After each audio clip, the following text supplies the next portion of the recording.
رسول مکہ کو فتح کرتے ہیں، اشروں کا سفر ہے جو میں لمحوں میں کر رہا ہوں۔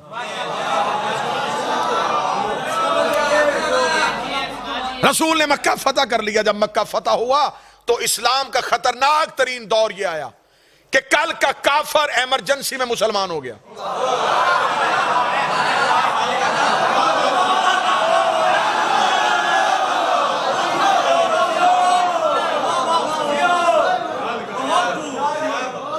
آواز بھی سے آ رہی ہے نا جی؟ میں پوری کوشش کروں گا آواز پہنچ۔ کل کا کافر ایمرجنسی میں مسلمان ہو گیا۔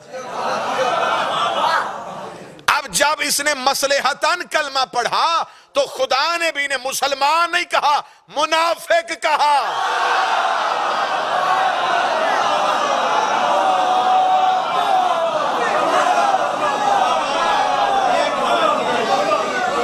خدا نے بھی نہیں کہا کہ یہ مسلمان ہو گئے، منافق، کیونکہ مصلحتاً مسلمان ہوئے، مجبوراً کلمہ پڑھا۔ اب توجہ میری طرف کرنا، انہوں نے جلدی جلدی اسلام کی قمیض پہن لی، نیچے کفر ہی تھا، اوپر اسلام کا لبادہ ہو اندر کفر ہو، اسے منافق کہتے۔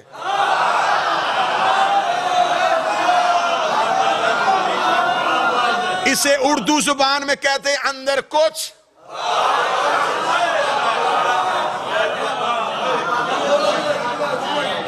باہر کچھ۔ مجبوراً مسلمان ہو گئے، اب یہ مسلمان نہیں رہے، منافق ہو گئے۔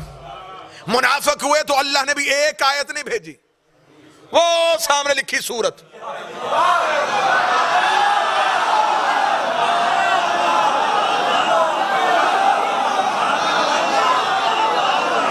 خدا نے بھی پوری سورت بھیج دی۔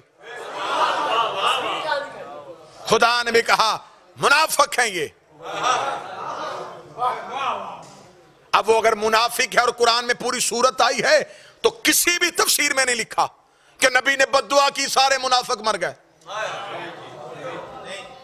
زندہ رہے، زندہ رہے تو پھر شادیاں بھی ہوئی ہوں گی، شادیاں ہوئی تو پھر اولادیں بھی ہوئی ہوں گی، اولادیں ہوئی تو پھر ان کی بھی شادیاں ہوئی ہوں گی، ان کی شادیاں ہوئی تو پھر ان کی بھی اولادیں ہوئی ہوں گی، ان کی اولادیں ہوئی تو پھر ان کی بھی شادیاں ہوئی ہوں گی، ان کی شادیاں ہوئی تو پھر ان کی بھی اولادیں ہوئی ہوں گی۔ اس کا مطلب ہے کہ منافقت کی نسلیں آج تک زندہ ہیں۔ تو جب منافق آج تک زندہ ہے تو یہ محمد رسول اللہ پڑھے گا، علی ولی اللہ نہیں پڑھے گا۔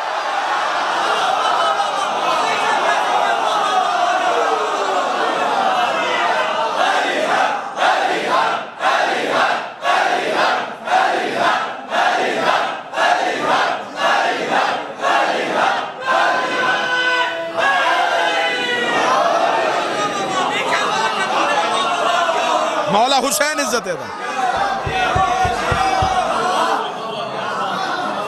اب منافقت پھیل رہی تھی، خدا قرآن میں نشانیاں دے رہا تھا، یہ جو تیرے پاس آتے ہیں، جب تجھ سے اٹھ کے جاتے ہیں تو اندر بیٹھ کے یہ مشورے کرتے، یہ چھپ کے مشورہ کرتے، خدا جبریل کے ذریعے مخبری کر دیتا۔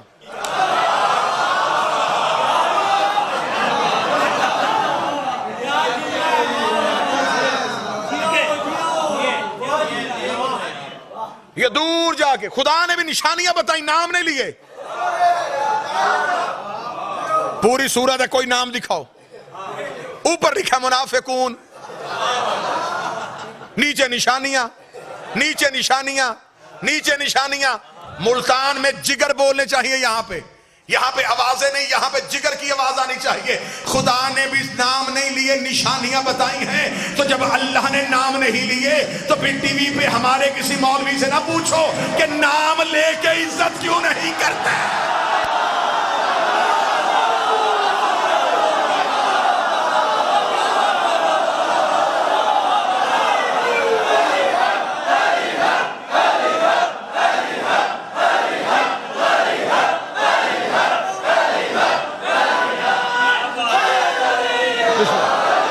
بھائی جب اللہ ہی نام لینا پسند نہیں کرتا،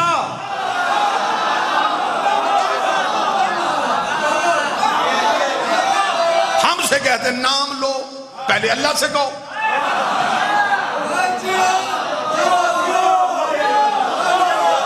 شیعہ صحابہ کو نہیں مانتے، صحابہ کو نہیں مانتے، صحابہ کو نہیں مانتے. ہم پیسے دے کے ٹی وی بجانے کو تیار ہیں، ہمیں کوئی نہیں بلاتا. ہمیں بلا لو نا. پھر یہ جو رنگین داڑیوں والے مولوی ہیں،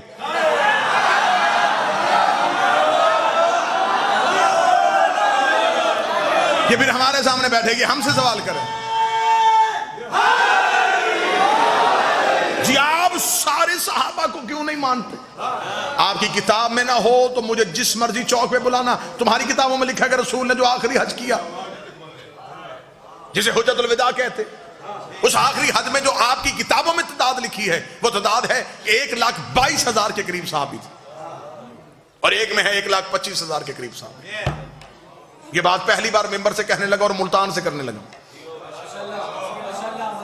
1,25,000 صحابہ اکرام رسول کے آخری حج میں تھے. مہربانی کر کے یہ سارے ملک کے مولوی میری آنکھوں کے سامنے بٹھاؤ. 1,00,000 چھوڑ 25,000 کے نام بتا.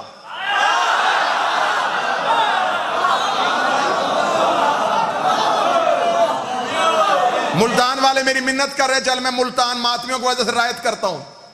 25 چھوڑ 20,000 کے بتا. تو جب تو 20,000 صحابی پی کے بیٹھا ہے، 2-4 کو ہم چھوڑ دے تو قیامت کہاں سے آئے؟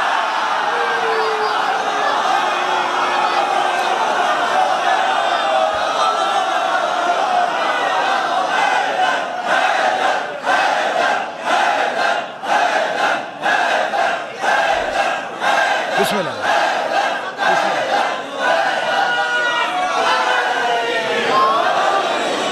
تو 1,20,000 کو نام مان کے پکا مسلمان.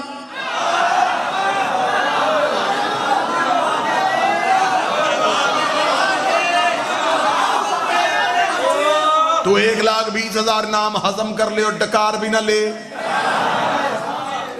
2-4 کو ہم چھوڑ دے تو ہم کافر، یا پھر تو بھی سب کو مان. تو اگر تو سب کو مانے گا تو پھر ان کو کیسے مانے گا جو آپس میں ایک دوسرے کو نہیں مانتے تھے؟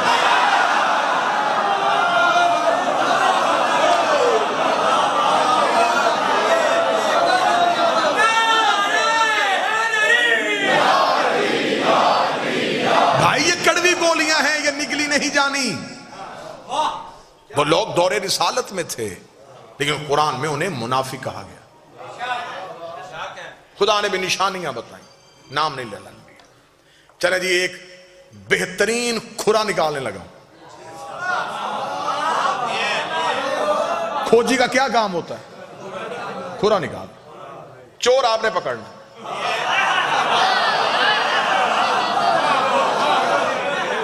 کھرا نکالو جی. لے جی میں یوں، ایک ہاتھ میں میرے قرآن کا ٹارچ ہے، ایک ہاتھ میں تاریخ کا ٹارچ ہے. میں ان دونوں کی روشنی میں کھرا دینے لگا ہوں. چور کے گھر پہنچنا آپ کی ذمہ داری. منافق ظاہر نہیں ہو رہے تھے. منافق خدا نشانیاں بتا رہا تھا اور بندے ایک دوسرے سے کہتے ہمارا نام تو نہیں ہے. کوئی بھی مان ہی نہیں رہا تھا کہ میں منافق ہوں. کوئی بھی نہیں مان رہا تھا. نبی زبان سے کہہ نہیں رہے تھے کیونکہ اللہ کہلوانا نہیں چاہتا تھا. اب خدا نے کہا کہ تھوڑا سا نا ظاہر کرو یہ کون ہے. ایک غزوہ ہے جسے کہتے ہیں غزوہ تبوک. بچے بیٹھے ہوئے ہیں ان کو سمجھانے کے لیے. جس جنگ میں نبی جاتے ہوں انہیں غزوہ کہتے ہیں. یہ واحد جنگ ہے اسلام کی جس میں سارے گئے ہیں اور رسول علی کو نہیں لے کے گئے. جب رسالت مآب نے کہا جنگ کے لیے جانا ہے، سب گئے، سب نے تلواریں اٹھائیں، جنگ کا سامان اٹھایا، فوراً گھوڑے چھوڑے نکالے، تیار ہو گئے. جب تیار ہو کے قافلہ جانے لگا، رسول نے کہا یا علی آپ نے نہیں جانا. بندوں نے کہا یا رسول اللہ جانا جنگ پہ ہی ہے.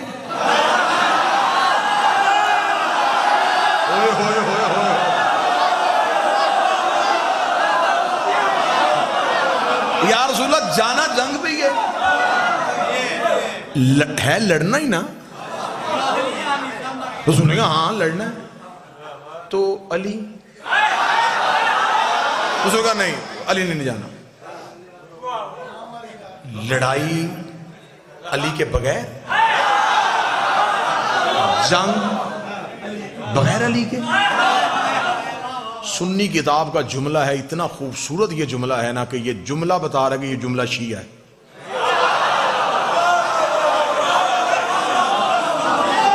دیکھیں ہم حقوق غصب کرنے والے لوگ نہیں ہیں. سنی کتاب کا جملہ مجھے شیعہ لگ رہا ہے کیونکہ جملہ بڑا بے باک سا جملہ ہے.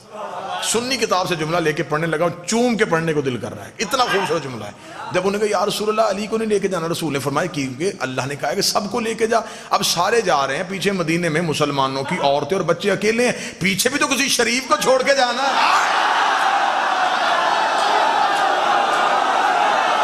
ہائے ہائے ہائے, بتاؤ جملہ شیعہ ہے کہ نہیں ہے؟ بسم اللہ.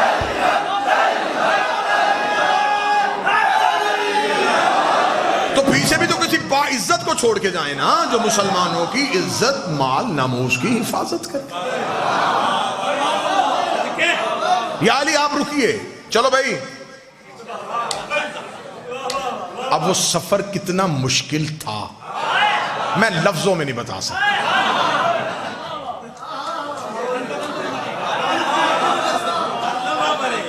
بندہ کسی اس گاڑی میں بیٹھا ہو جس کا پتا ہو کہ اس کا انجن فیل ہے, تو وہ سفر ہنستے ہوئے ہوتا ہے, کوئی چپس کوک پیتے ہوئے گزرتا ہے. یا اللہ یا اللہ. بس یہ سفر وہی تھا. ڈرے سہمے جنگ علی نہیں. مدینے سے نکل کے بھی مڑ مڑ کے مدینے آخری بار شہر دیکھ رہے ہیں, پھر پتہ نہیں آؤ کہ نہ بچے یا نہ بچے. یہ بڑا اب اس میں اللہ کا منصوبہ کیا تھا؟ منافق کو ظاہر کرنا تھا. تقریر کا پہلا جملہ یہ میری پرکار ہے اور اسی پہ میں نے گھومنا ہے. کافر چاہتے تھے کہ علی ہٹے تاکہ محمد پہ حملہ ہو. اللہ تبوک میں چاہتا تھا کہ علی ہٹے تاکہ یہ محمد پہ حملہ کریں, منافق ظاہر ہو. یہ علی کے خوف کی وجہ سے سہمے ہوئے ہیں. ذرا علی کا خوف ختم کرو. علی مدینے رہ گئے, یہ جنگ کے لیے جنگ ہونی نہیں تھی اور نہیں ہوئی. جو سامنے لشکر تھا انہوں نے لڑنے سے انکار کر دیا, وہ واپس پلٹ گئے. آدھے رستے سے رسول واپس آ گئے. جب رسول واپس آئے تو اب تسلی ہو گئے بندوں کو کہ اب بچ گئے. اب جب تسلی ہو گئی کہ اب بچ گئے, تب انہوں نے کہا کہ اب یہ نہ بچے.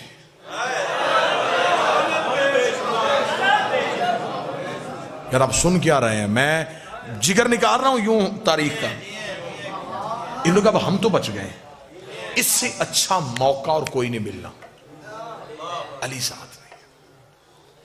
اب جب تبوک سے واپس پلٹے تو ایک پہاڑی ہے جس سے گزرنا تھا, اس پہاڑی کو کہتے عقبہ, عین کاف بے یا, عقبہ. اس واقعے کو کتابوں میں واقعہ عقبہ کے نام سے یاد کیا گیا. حوالہ نوٹ کرنا چاہیں تو شواہد النبوت عبد الرحمن جامی کی کتاب ہے. سنی کتابوں کا اگر آپ چاہیں گے تو اس ممبر تک تو میں ڈھیر لگا سکتا ہوں. اہل سنت کتابوں کا حوالہ اس واقعہ عقبہ کے بارے میں. جب وہ عقبہ کی پہاڑی تھی تو نوجوان جو بچے تھے, عقبہ اتنی تیز پہاڑی تھی کہ اس کی چڑھائی اور اترائی بڑی مشکل تھی. سیدھی چڑھائی تھی, سیدھی اترائی تھی. جب عقبہ پہاڑی کے قریب پہنچے تو تب تک شام ہو چکی تھی.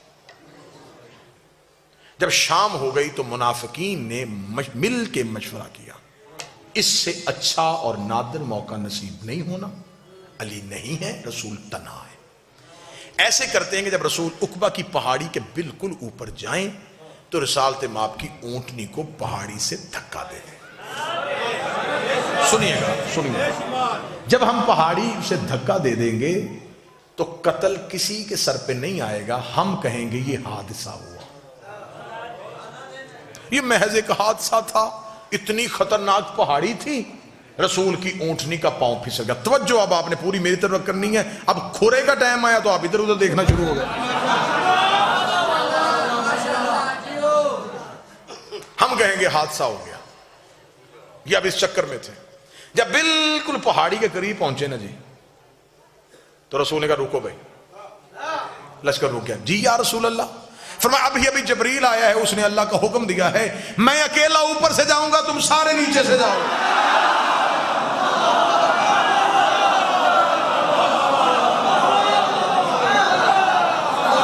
بھائی تدبیریں صرف یہ تو نہیں کر رہے تھے نا، وہ بھی کر رہا تھا۔ منافقین نے کہا دیکھیں یا رسول اللہ، آپ کا حکم ہے، اللہ کا حکم ہے، ماننے کو تیار ہے، رستہ بڑا خطرناک ہے، یہ آپ سے اکیلے کیسے ہوگا؟ فرمایا اللہ نے جنہیں لے کے جانا ہے ان کا نام بھی بتا دیا۔ کون جا رہا ہے؟ فرمایا حذیفہ یمانی اور عمار یاسر، یہ دو صحابی میرے ساتھ جائیں گے، تم سب نیچے سے جاؤ۔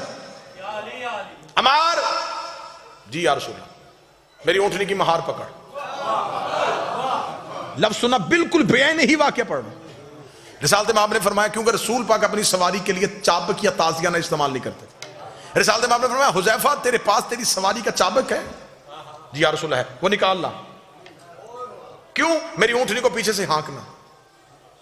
حذیفہ کہتا پہ نبی کا حکم سن کے میں سہما کہ نبی تو اپنے جانور کو تازیانہ ہی نہیں مارنے دیتے، تو میرے ہاتھ میں چابک دے دیا ہے، تو میں اس سواری کو چابک کیسے ماروں گا جس پہ نبی بیٹھے ہوں گے؟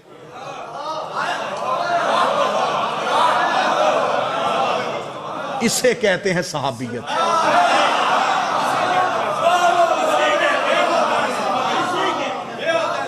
اگر میں نے اس اونٹنی کو چابک مارا تو جانور کی فطرت ہے جب اس کو تازیانہ وہ دوڑتی، تو اگر یہ دوڑی تو پہاڑی خطرناک ہے، یہ سنبھلے گی کیسے؟ حذیفہ کہتا میں کشمکش میں مبتلا ہو گیا۔ سفر شروع ہوا، اللہ نے اتنا گہرا اور گھنا اندھیرا کر دیا کہ حذیفہ کہتے کہ مجھے اپنا ہاتھ بھی نظر نہیں آ رہا۔ خطرناک پہاڑی، اندھیرا۔ حذیفہ کہتا کہ جب ہم بالکل پہاڑی کے اوپر جا رہے تھے تو اب منافقین نے کہا کہ اگر نبی نے رستہ بدلا ہے تو اب ہم نے تدبیر نہیں بدلنی، ہم نے آج کا موقع ضائع نہیں کرنا، ہم پیچھے سے اپنے گھوڑوں کو دوڑائیں گے، پیچھے سے جا کے نبی کی اونٹنی کو دھکا دے کے ہم واپس آ جائیں گے۔ ہم کہیں گے نبی نے ہمیں ساتھ لے کے گئے ہی نہیں، ساتھ لے کے جاتے ہم حفاظت کر لیتے۔ اب تدبیر ادھر سے پلٹی گئی، قتل علی پڑھنے لگا ہوں، قتل علی، جڑیں دکھانے لگا ہوں کہاں سے نکل رہی ہیں۔ انہوں نے کہا ایسے کرتے ہیں کہ ہم پیچھے سے جائیں گے۔ جب بالکل پہاڑ کے درمیان میں پہنچے انہوں نے پیچھے سے گھوڑے دوڑائے، سر پٹ گھوڑا دوڑا اوپر کی جانب۔ جب گھوڑا تیز رفتاری سے اوپر کی طرف دوڑ رہا تھا ایک تیز چڑھائی پہ، رسالت امام نے آواز حذیفہ، جی یا رسول اللہ، یہ چابک میں نے تجھے دیا ہے نا، ان کے گھوڑوں کے منہ پہ مار۔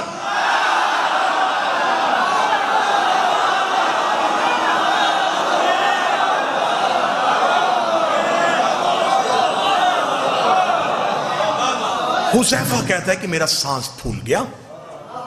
حذیفہ کہتے ہیں، حذیفہ اس کی روایت کے وہ کہتے ہیں میں سمجھا کہ کوئی لوٹنے والے پیچھے آ رہے۔ حذیفہ جلدی سے دوڑے اور حذیفہ نے تیز رفتار آتے ہوئے گھوڑوں کے منہ پہ وہ چابک مارنا شروع کیا۔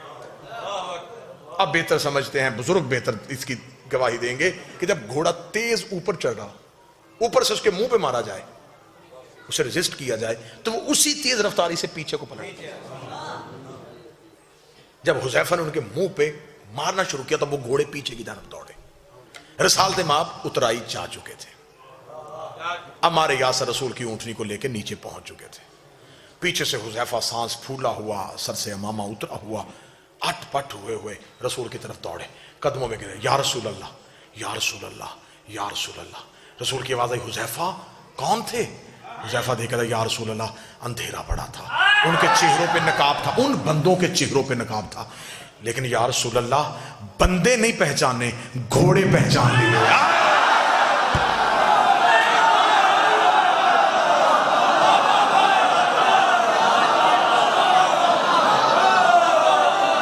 گھوڑے پہچان لیے۔ اب حذیفہ کہنے لگے یا رسول اللہ یہ جو، کیونکہ عربوں میں گھوڑوں کی وجہ سے پہچان بڑی آسانی سے ممکن تھی، عرب تو کیونکہ سواری ان کی گھوڑا تھی، وہ تو گھوڑا بولتا تھا تو آواز پہچان لیتے تھے کس نسل کا ہے۔ اس کا میں نے بندے نہیں گھوڑے پہچان لیے، یہ فلاں فلاں کی سواری تھی۔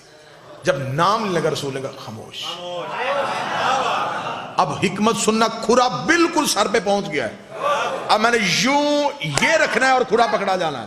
اب میں نے دیکھنا کہ آپ چور پکڑتے کیسے ہیں، اب دیکھو گا ملتان کیسے محنت سنتا ہے۔ رسول نے فرمایا حذیفہ بندوں کے نام مدینے جا کے نہیں لینے۔ کیوں یا رسول اللہ؟ انہوں نے حملہ کیا۔ فرمایا اگر تم نے مدینے جا کے ان کے نام لیے تو اسلام کی تبلیغ رک جائے گی، لوگ کہیں گے کل مکے سے بندے مسلمان کر کے لے کے گیا، مدینے جا کے پرانی دشمنی کی وجہ سے قتل کر دیے، پھر کلمہ نہیں پھیلے گا، پھر دین نہیں پھیلے گا، اسلام یہیں پہ یہی رک جائے گا۔ ان کی وجہ سے میں اللہ کا دین روکنا نہیں چاہتا، میں تبلیغ مذہب کو روکنا نہیں چاہتا۔ انہوں نے کہا یا رسول اللہ پھر یہ بھی تو کوئی بات نہیں کہ ان کی اتنی بڑی سازش، اتنی بڑی سازش، اللہ نے نام بھی نہیں لیے، آپ بھی کسی کا نام نہیں لینے دیتے، اللہ بھی نام نہیں لے رہا، آپ بھی کسی کا نام نہیں لینے دیتے، پھر بندوں کو کیسے پتا چلے گا جو قیامت تک کے لیے لوگ آئیں گے، انہیں کیسے پتا چلے گا کہ تیرے مخلص کون تھے، تیرے دشمن کون تھے؟ نبی نے کہا کیا یہ نشانی تھوڑی نہیں ہے، اگر یہ میری زندگی میں مر گئے تو میں جنازہ نہیں پڑھاؤں گا، میرے بعد مر گئے تو علی جنازہ نہیں پڑھاؤں۔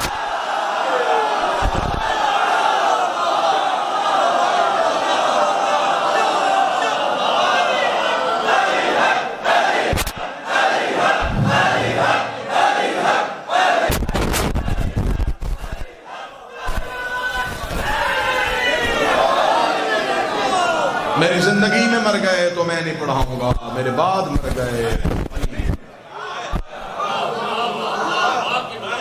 جنازہ مغفرت کی دعا ہے، جنازے کی تکبیر مغفرت کی دعائیں معصوم نہیں کرے گا۔ عبد الرحمن جامی نے شواہد النبوت میں اگلی 37 واقعہ کو پورا لکھنے کے بعد لکھی ہے، انہوں نے جو ٹائٹل دیا ہے وہ لکھا ہے منافقین عقبہ کی پہاڑی میں۔ واقعہ عقبہ پورا لکھنے کے بعد انہوں نے نیچے لکھا کہ اس واقعہ عقبہ کے بعد جب بھی کوئی مدینے میں مرتا تو صحابہ اکرام رضوان اللہ علیہ مجمعین حذیفہ اور عمار کو ڈھونڈتے تھے کہ جنازے پہ جانا چاہیے کہ نہیں جانا۔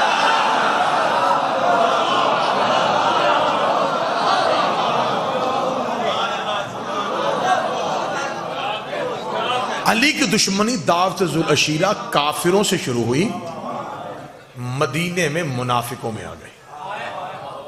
یہ منافقت چلتی چلتی پہلے سوال کا جواب میں نے 50 منٹ میں دے دیا کہ علی کی دشمنی ذاتی نہیں تھی، اللہ اور نبی کی دشمنی تھی۔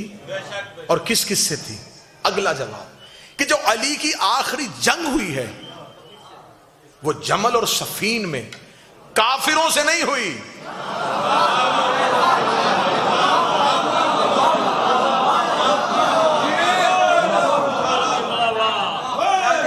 ٹھیک ہو گیا۔ اب اس سے اگلا نتیجہ دوں اور یہیں پہ سلام کروں، اگر بات کو پھیلاؤں گا تو 1 گھنٹہ اور گزر سکتا ہے۔ اب یہیں پہ نتیجہ دینے لگا، اسی موڑ پہ نتیجہ دینے لگا۔ 80 جنگوں پہ گئے ہیں میرے امام، کسی جنگ میں علی کے بدن پہ خراش بھی نہیں آئی، ٹھیک ہو گیا۔ اتنے رن میں اتنی تلواروں اور نیزوں کے درمیان لڑنے والا علی کوفہ میں ایک ضرب سے شہید کیوں؟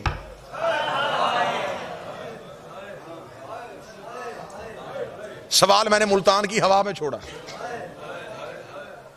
جو چاروں طرف سے تلواروں کا رش تھا، میں فضائل پڑھ رہا ہوں، مسجد میں علی نے شہادت کیوں لی؟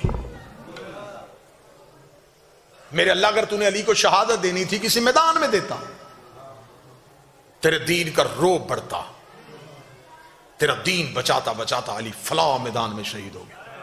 شہادت دی تھی تو میدان میں کیوں نہیں دی؟ دوسرا سوال، امیر المومنین نے دعوت ذوالعشیرہ سے لے کے خم غدیر تک کسی موقع پہ نہیں کہا فوزتو برب الکعبہ،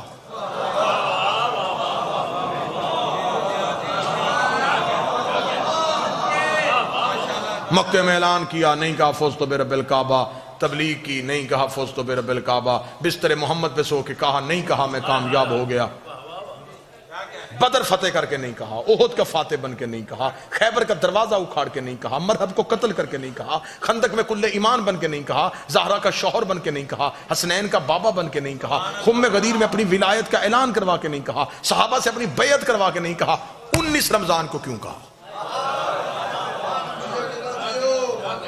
دونوں سوال ایک جواب میں پرونے لگا ہوں۔ جنگ میں، میدان جنگ میں شہید کیوں نہیں ہوئے؟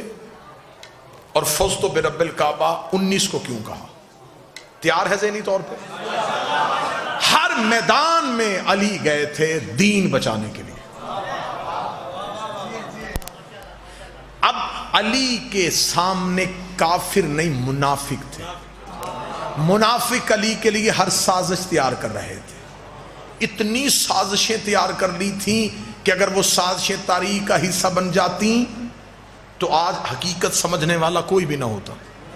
امیر المومنین کو خبر تھی کہ سازشوں کا مرکز بن رہا ہے اور میرے خلاف سازشیں ہو رہی ہیں، اتنی سازشیں ہوں گی، اتنی سازشیں ہوں گی کہ ایک دور آ جائے گا پھر علی والوں کو یہ کہہ کے قتل کر دیا جائے گا، یہ علی کو اللہ کہتے ہیں، یہ علی کو اللہ کہتے ہیں، یہ علی کو اللہ کہتے ہیں۔ پھر علی نے بھی کہا کہ اب میدان کا انتخاب نہیں کروں گا، اب میں بھی مسلح کا انتخاب کروں گا، میں بھی مسلح کو چنوں گا۔ علی نے وضو کرتے ہوئے قاتل کو ضرب نہیں مارنے دی، علی نے مسح کرتے ہوئے قاتل کو ضرب نہیں مارنے دی، علی نے قیام کی حالت میں قاتل کو ضرب نہیں مارنے دی، علی نے رکوع کی حالت میں قاتل کو ضرب نہیں مارنے دی۔ ادھر علی کا سر سجدے میں آیا، ادھر قاتل کی ضرب آ گئی۔ علی نے کہا اب جب بھی میری شہادت پڑھی جائے گی ہر کوئی کہے گا علی سجدے میں تھا، علی سجدے میں تھا، علی سجدے میں تھا، علی سجدے میں تھا۔ سجدہ کر دیا، تو بچ گیا، علی کامیاب۔